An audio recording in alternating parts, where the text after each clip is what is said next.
Ursula, hi. Presentation on reaping the whirlwind, and the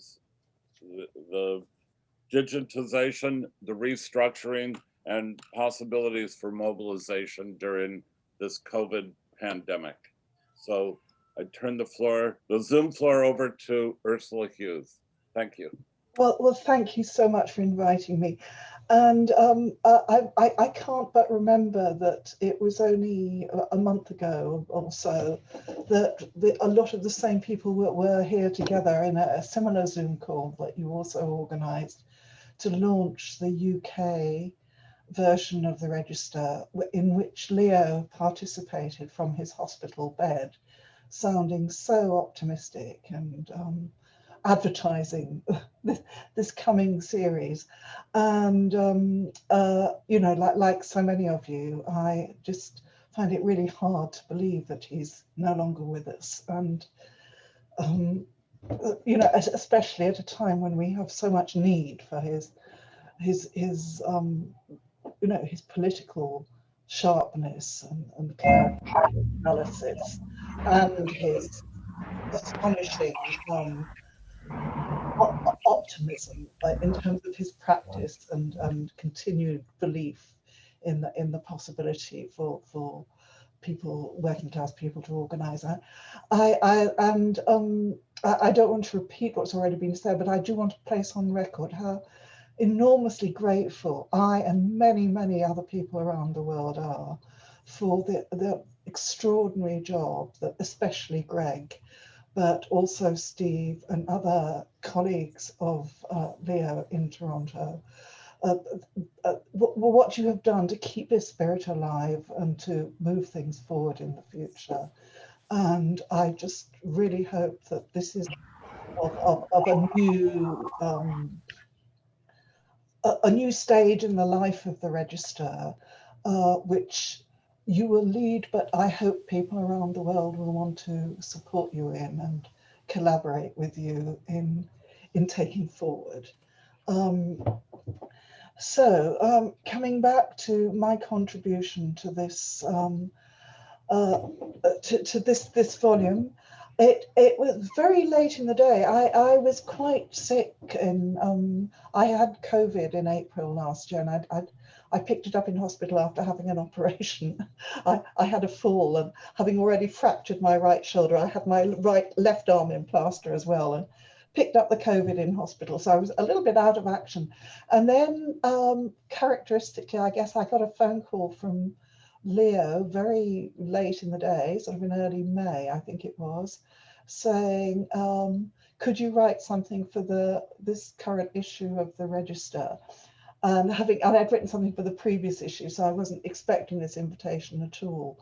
So I have to say it was written in a bit of a hurry, because there we were in the midst of the pandemic, and it was very hard to tell from one day to another what was going to be happening, and all the more difficult if you were physically immobilized and locked down and out of communication with people.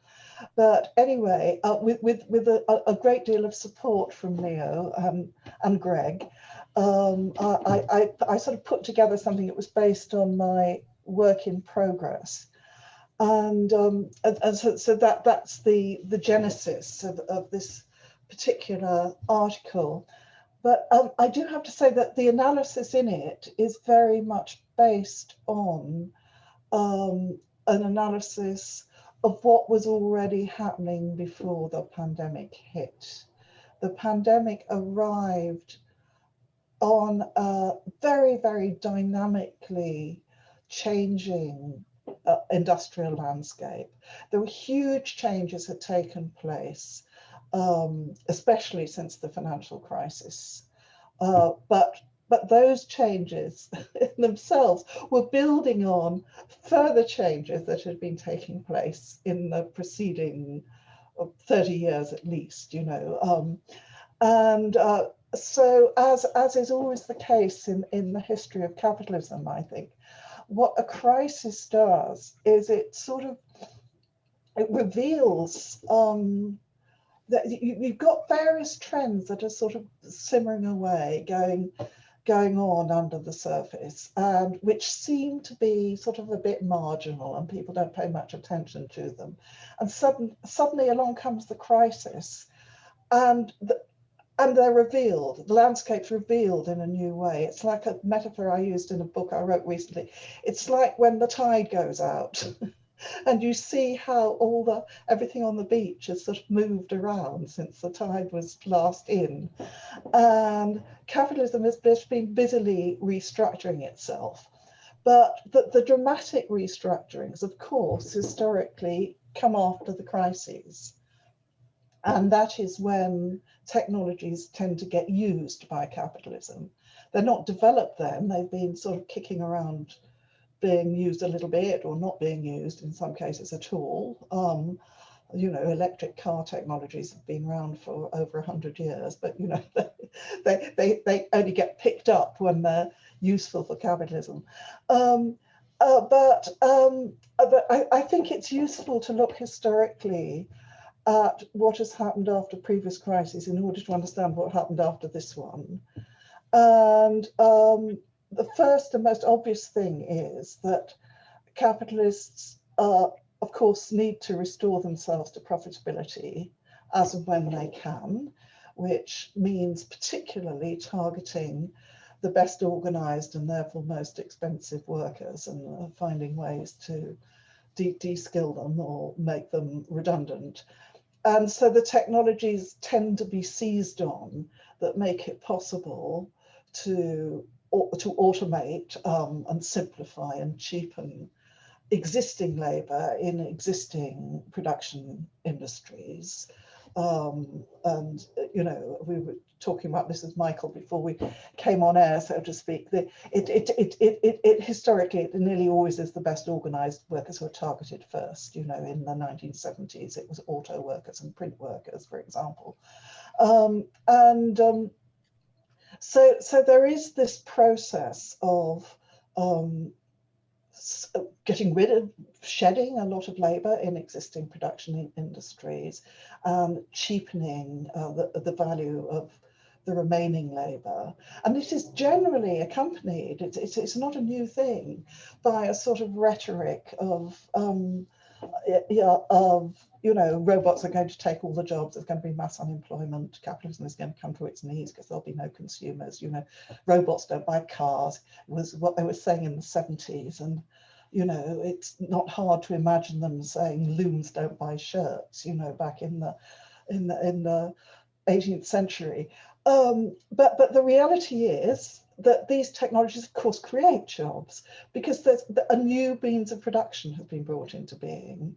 Whether it's robots, not only new means of production, but also very often new kinds of infrastructure, like electricity networks, in the 1920s, or new kinds of transport networks, or, the kind of the containers that revolutionized the logistics industry in the 1960s, or whatever it is.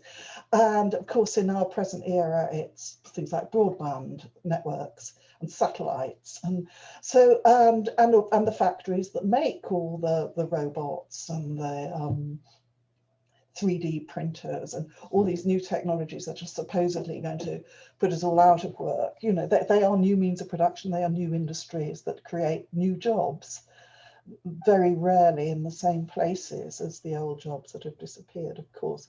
So there is this, on the one hand, there's this process of automation, which is to do with,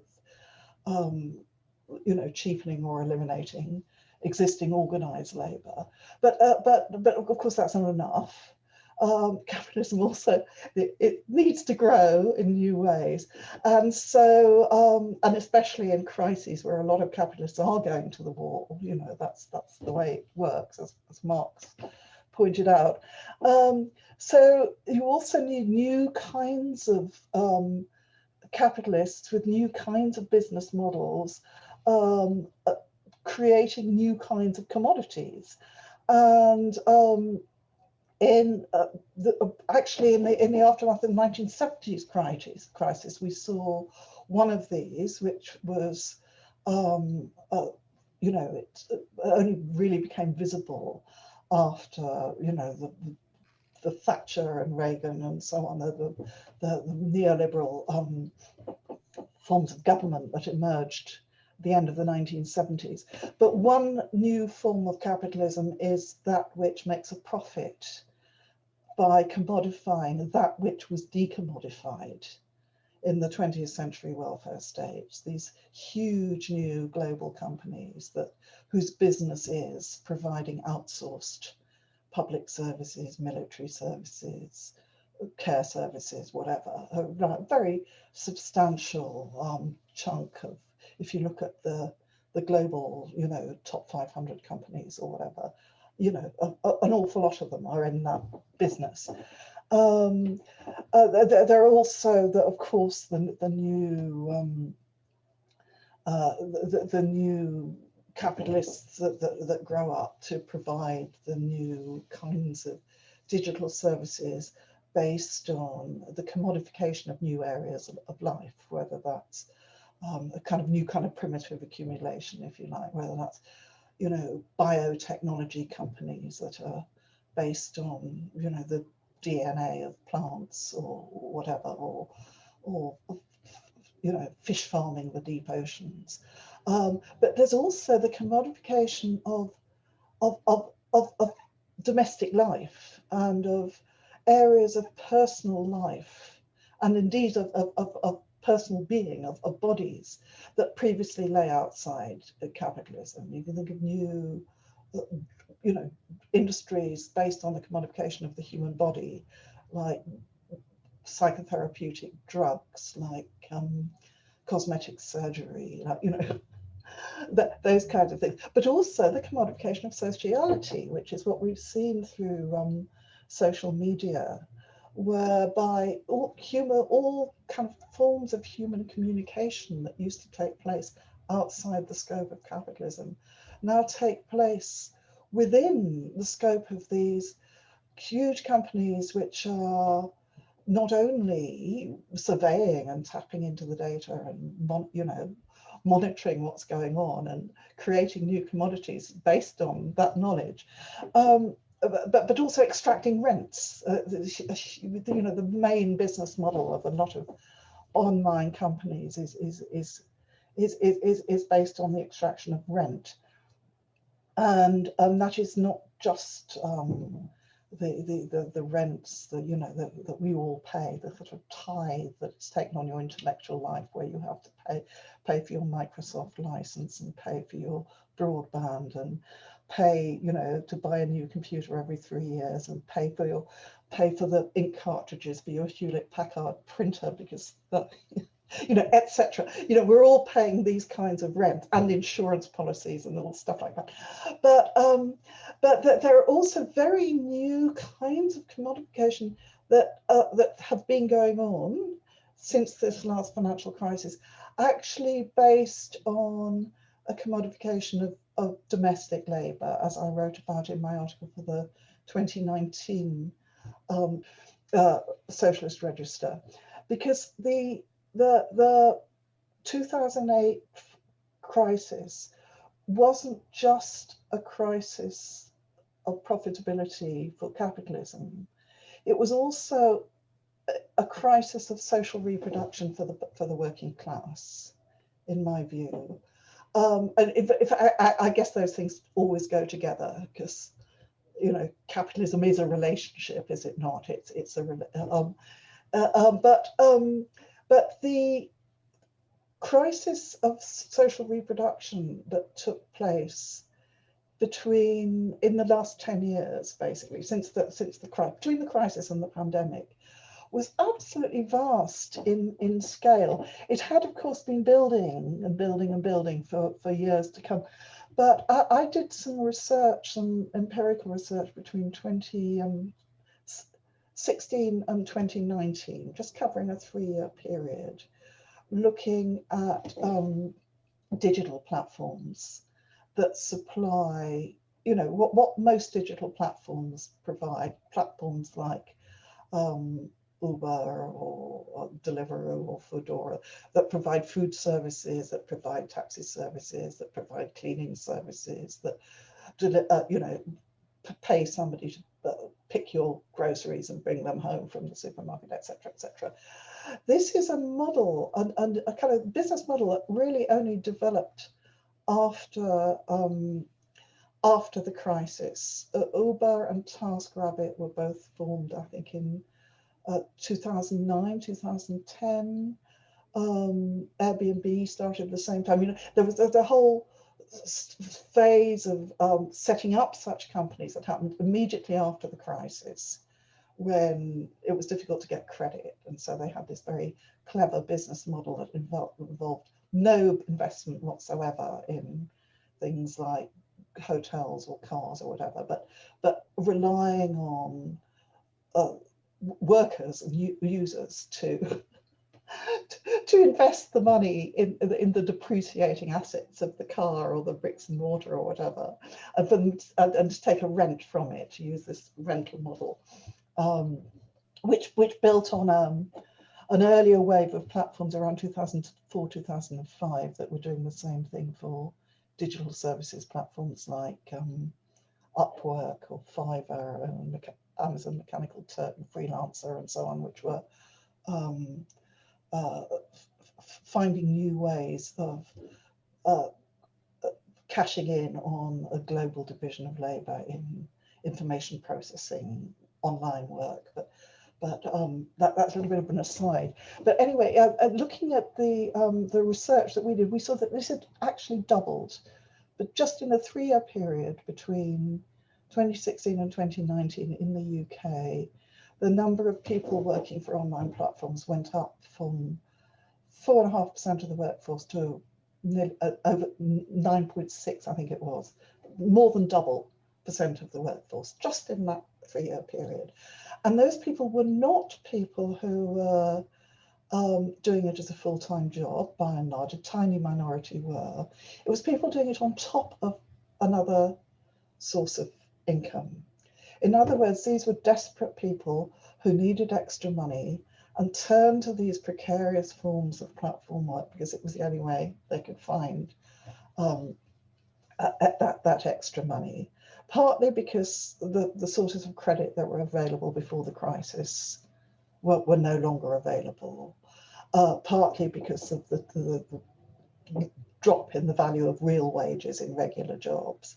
So what you have is you have more and more people working more and more hours at a time when there's unprecedented level of austerity, where public services like care for the elderly and childcare services and things are being cut. And household members working longer and longer and longer hours because they desperately need money and having literally no time, no resources to do the necessary social reproduction labour. And one of the astonishing things we found in the survey that I did was I was sort of expecting to find, in line with some sort of feminist research that we did about 20, 30 years ago, that what you have a sort of like a new servant class of very poor women, very often migrant women, doing the sort of basic household tasks like the cleaning, the childcare, whatever, so that more privileged bourgeois women can enter the workforce on a kind of as if equal basis with men kind of basis and contribute to all these statistics that suggest that, women are doing so well, entering management jobs and all that kind of stuff. But what we actually found was something surprising and shocking, which was that the people who are most likely to be working for the online platforms are also most likely to be using them. So what we're actually finding is an exchange of services within the working class. That working class people literally are too exhausted. They have not got the time to do the social reproductive work that is needed to sustain their households.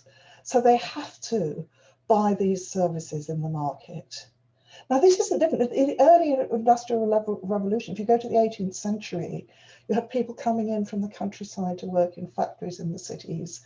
And, you know, they didn't have any land to grow vegetables or keep chickens, and they had no time to cook.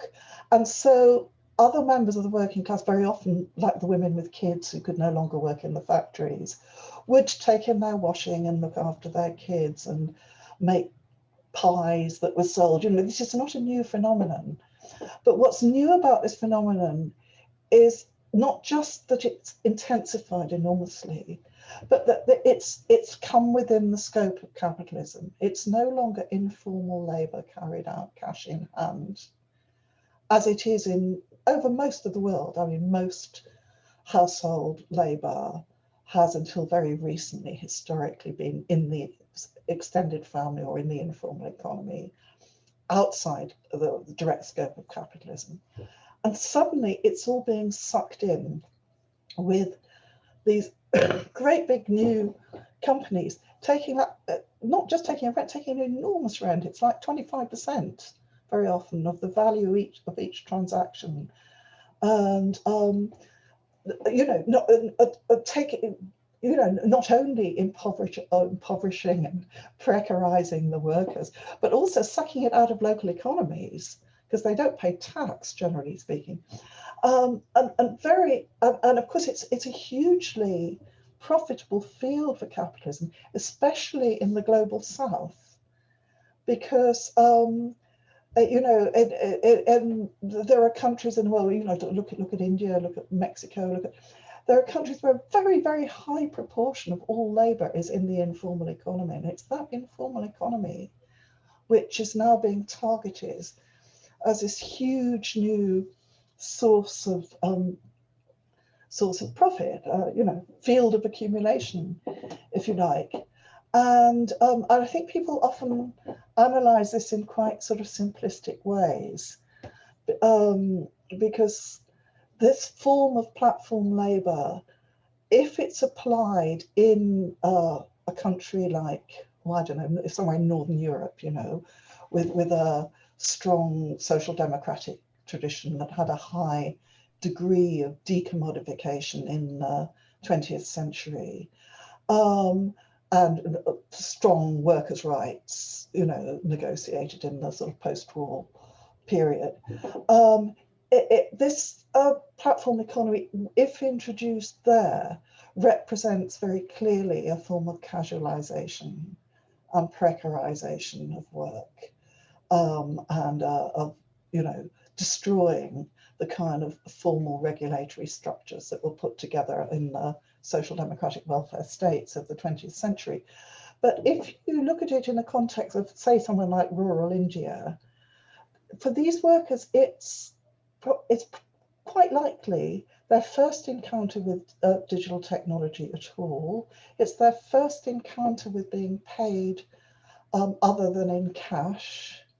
It's an encounter with a form of capitalist discipline, which is utterly different from previous experiences. It's having an extraordinary transformative effect.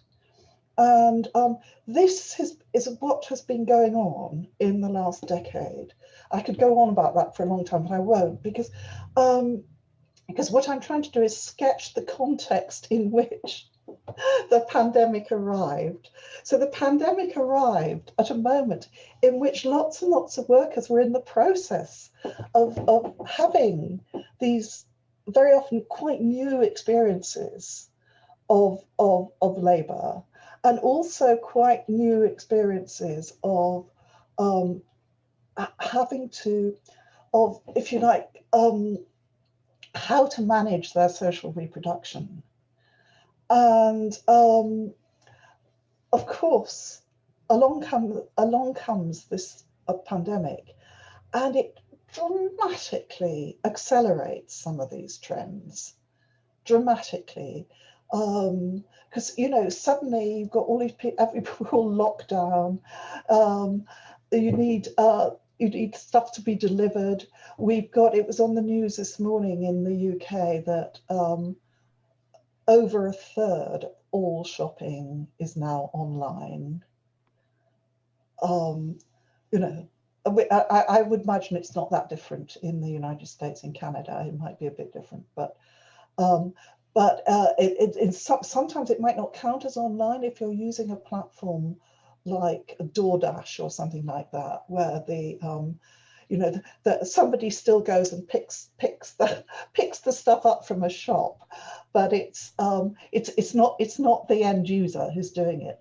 So we now have a huge reconfiguration of service labor with vast numbers of people delivering stuff with a whole variety of different employment statuses, because some of them are quite traditional workers with employee status, like UPS drivers, for instance, or public sector postal workers. Some of them are treated as independent contractors. Some of them are employees, but precarious employees who wear uniforms and drive the vehicles supplied by the supermarket. Some of them are, a lot of them are using their own cars and bikes and so on. It's a huge mess. But of course, there are loads of them out there. Very, very high proportion on precarious contracts. Very, very high proportion, at least in the UK, and I'm guessing in most other countries too, from Black and minority ethnic backgrounds, sometimes migrant workers, sometimes not even documented migrant workers, risking their lives out there on the streets, ferrying stuff backwards and forwards, just as the other essential service workers who are still having to work in, if you like, real face-to-face situations are risking their lives. People in meat packing plants, people in working in hospitals, people working in nurseries and schools and care homes and so on. So we have in the labour force increasingly an apparent polarisation, which I actually wrote an article in Monthly Review in 2006 called about fixed workers and footloose workers, suggesting that this was a trend. It's now become a bit more than just a trend. It's that we've got one lot of people who may be working with clients all over the world online, digitally enabled people working locked up in their homes, and another lot of people out there on their streets doing the physical interactive stuff. And with the sort of irony that the people in their homes are much more likely to be more educated, more secure, better paid, more privileged. Not always so, but very often so. Very unlike the traditional profile of home workers. And in manufacturing occupations, and that the people out there risking their lives are much more likely to be Black and precariously employed. But both, in their different ways, equally likely to be working for a global corporation, either directly or indirectly, equally likely to be digitally managed, equally likely to be having to work to targets that are externally set and interface with their employers by digital means, equally likely to be subjected to customer ratings to decide, you know, how useful. In the case of academics, it's student ratings, you know, in the case, but you know, there are many other kinds of customer ratings, all of which carry with them a huge bias, because the customer, that you know, although customer ratings may look very kind of scientifically objective data, that in fact all they are is the accumulated prejudices of all the people who've done the rating. So you know, there's loads and loads of evidence that Black Uber drivers get worse ratings than white Uber drivers, and women university professors get lower student ratings than male university professors, not to mention not being cited in the same way, she says bitterly. So there are enormous commonalities, in these apparent new contradictions. There are actually great commonalities. I'm going to come back to them. But I want to make another point first, which is a bigger thing about what's happening to capitalism and to the class structures generally in this pandemic. Because it seems to me there's a huge upheaval taking place right now. We've seen, obviously some industries have gone to the wall, like the airline industries and chains of department stores and things like that. The airline industries will probably come back, in a different form, capitalism being what it is.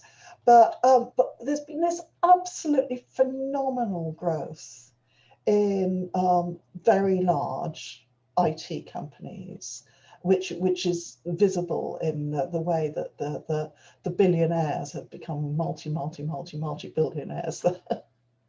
I haven't kept track on it, but every week there's a new story about how the fortunes that have multiplied of the Jeff Bezoses of this world and Mark Zuckerman's and so on.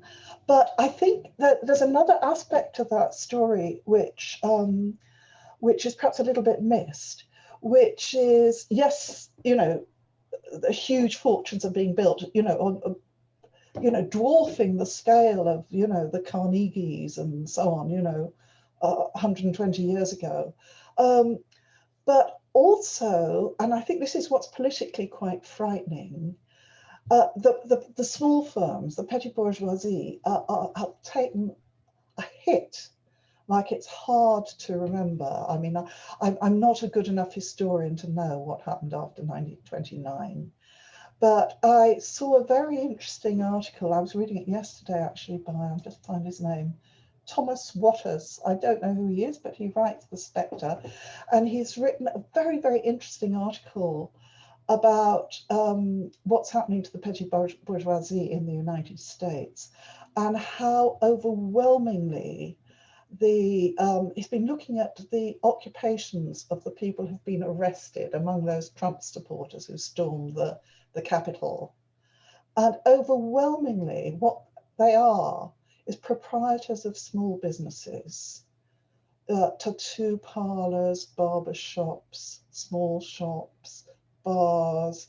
These are not, Trump supporters are often represented as working class people. It seems to me, well, at least based on this analysis, but based on some other evidence as well, that the people who are most politically angry on the right now are overwhelmingly drawn from this threatened petty bourgeoisie, which has been threatened by the pandemic like nothing else, really. I mean, they've just all been closed down, haven't they? And I think this is something we should pay more attention to because it's politically has huge implications, I think. But having said that, there is, of course, a reconfiguration of capitalism, and right down to its littlest and most fragile fragments, so to speak. But there's also this huge reconfiguration of the working class. It seems to me that this gives us several causes for hope, for the kind of optimism that Leah was so good at. Number one, sort of ideologically, this is really the last nail in the coffin of the commonsensical idea that there is no alternative. I think the pandemic has revealed so clearly, even to the dimmest and most believing, fatalist, that the market cannot solve all problems, that there is a desperate need for the state to intervene. And, people may be very angry about how states are intervening or not intervening, but there is now, again, a focus on the idea that there is a need for the state to do something. And it seems to me that in itself is a positive thing. It makes it possible to formulate demands of the state, in a much clearer way than it has in the past.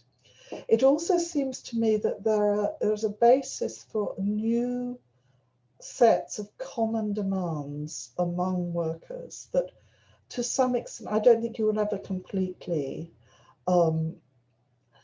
break down that difficult relationship between, what Marx would have called the organized proletariat and the reserve army. That tension is always there.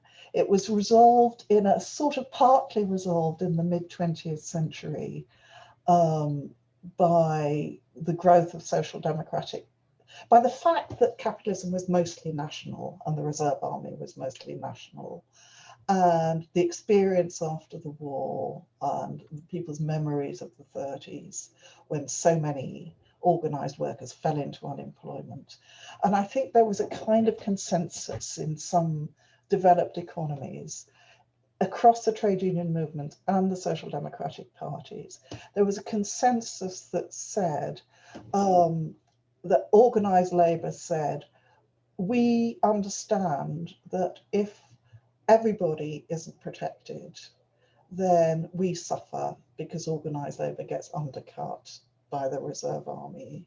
Therefore, it is in our interests to go for policies that go beyond the interests of our members, that to go much more generally across the whole working class. So there was widespread support for things like universal social benefit systems, universal health systems, universal pensions, etc., etc. Now, since then, that consensus, I think, has very much broken down because partly because of globalization and because of the skill with which the right-wing press and neoliberal interests have targeted resentment against immigrants, so that the general support among the organized working class for instance, generous social benefits has massively dwindled because they're seen as immigrants, unfairly trying to take our jobs or whatever,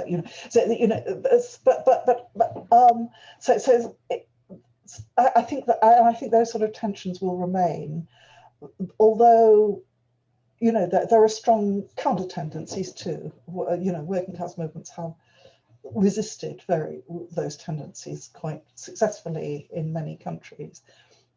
But during the pandemic, there has been a massive mobilization among that has to some extent crossed that boundary between the sort of the unorganized precarious workers and organized workers. There's been, it's always very difficult to get statistics on industrial disputes, but there certainly has been an increase in the number of strikes and militant action.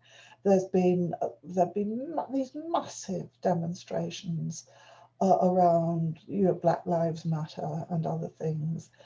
And what's been interesting has been in these mobilizations, the ways that the new technology, the technologies that were new and unfamiliar 20 years ago, have now been completely appropriated by the working class people, who of course have to use them in their daily lives as instruments for organizing and recording and expressing. So, one of the reasons the police can't get away with brutality the way they could 20 years ago is because there's always somebody there with a smartphone who can film what's going on and bang it up on Twitter or whatever and spread the word. So workers are now using the technologies available to them to organize, as they always have. The skills, as soon as capitalism needs to give its workers a set of skills, those skills get used, because of course workers are clever. That, you know, everything there is thought up and done by workers. Of course, they're clever. And so, you know, when capitalism needed universal literacy and numeracy, workers used that universal literacy and numeracy to start communicating and formulating demands for things like universal suffrage or whatever. And the same with where the telephone was used in the 20th century or whatever. So we now have these social media potentially at the disposal of the working class, which is a good thing. And I also think the other thing that for me the pandemic has thrown up has been an enormous wave of very imaginative and creative uses of these technologies to provide the kind of services that the state has failed to provide, finding ways to stay in contact with isolated people, to deliver food to people who haven't got it, to organize kind of rotas, to help take care of kids, to provide new kinds of care services. To, I mean, I don't want to go into lots of details, but I think there has been a sort of a stirring, if you like, which bodes well for the development of new community-based forms of organizing that could develop prefigurative models for what a more positive post-pandemic society might look like. And I think there are a lot of people out there who are not going to accept going back to the world as it was before. In fact, for most people, the world as it was before isn't going to be there for them. I don't think we've really got our heads around how many jobs just simply will not exist when we all go back to work. In terms of demands, it seems to me, again, trying to be optimistic, that the time is now right to demand new forms of decommodification. I think the pendulum has finally swung back. We had in the middle of the 20th century this wave of decommodification in advanced societies after or economies after World War II that not only brought in new kinds of worker regulation and protection, but also just basically decommodified, nationalized the most horrible industries that where workers had organized, like mining, for instance, in the UK, or steel, the steel industry, or the docks labour scheme was introduced after World War II, but also nationalising the new kinds of infrastructure, nationalising electricity, nationalising gas, nationalising water, nationalising the telephone systems and so on. And I think the time is right, actually, to start demanding, in fact, it was in the last Labour, under Corbyn, in the last Labour Party manifesto in the UK, nationalising broadband and providing it as a public service. You could think of ways of perhaps nationalising social media platforms. There's a lot of scope there, but I do think we have to remember the lessons of how the decommodified services of the 20th century, how easy it was for the neoliberals to dismantle them. I mean, it wasn't that easy, but it was much easier than it should have been. And one of the reasons for that was that workers had got very alienated from them. Working for the state or working for nationalized industries because they behaved like other employers, the workers were often extremely alienated. The structures were hierarchical. They did, there wasn't a sense of, I know this is something Leo felt passionately about. We used to have these great arguments about public sector workers and whether they were part of the working class or not and so on. There are really big lessons, I think, that new generations have to learn from what went wrong in the 20th century about how decommodified industries or new decommodified models of delivering services need to be much more bottom-up and democratically owned by their workers and users. And I will. Thank you, everybody. Greg, Ursula, Steve, thank you so much. Ursula, thanks for your time. And